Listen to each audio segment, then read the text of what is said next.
Question 3. Answer the following questions. 1. How will you explain the statement we cannot see the objects in a dark room? Answer. In a room that is completely dark, no light falls on objects. Hence, no light enters our eyes. Hence, there is no sensation of vision. That is why we cannot see the objects. 2. What is reflection of light? When light rays fall on an object, their direction changes and they turn back. This is called the reflection of light.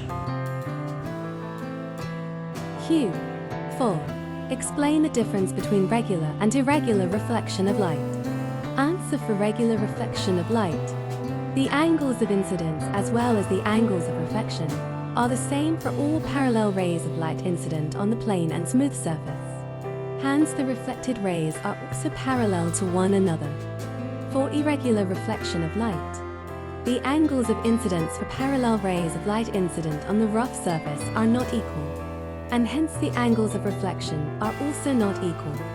Here, the reflected rays are not parallel to one another and spread over a large surface. Question number 5. Draw a figure showing the following: incident ray, normal, angle of incidence, angle of reflection, point of incidence, reflected ray.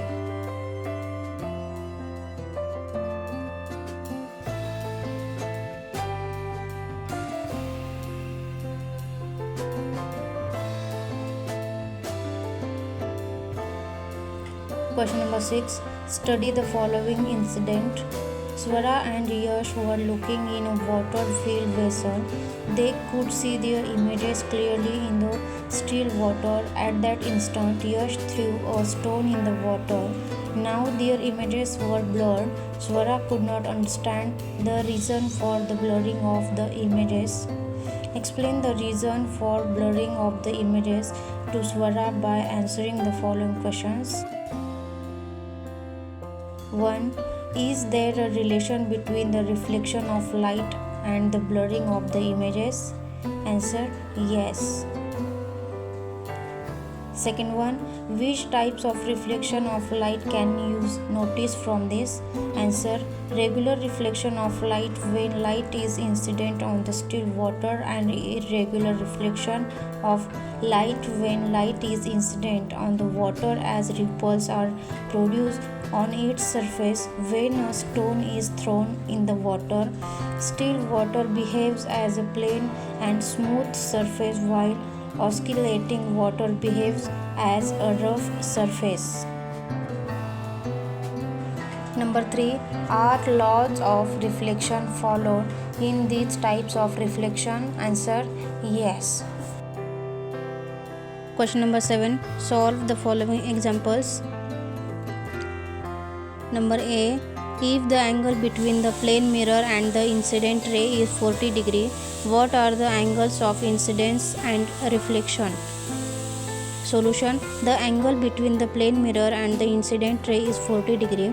Therefore, the angle of incidence is equal to the angle made by the incident ray with the normal to the plane mirror is equal to 90 degree minus 40 degree is equal to 50 degree. The angle of reflection R is equal to I is equal to 50 degree. B. If the angle between the mirror and reflected ray is 23 degree, what is the angle of incidence of the incident ray? Solution. The angle between the mirror and the reflected ray is 23 degree. Therefore, the angle of reflection is equal to the angle made by the reflected ray with the normal to the plane mirror is equal to 90 degree minus 23 degree is equal to 67. Hence, the angle of incidence I is equal to R is equal to 67 degree.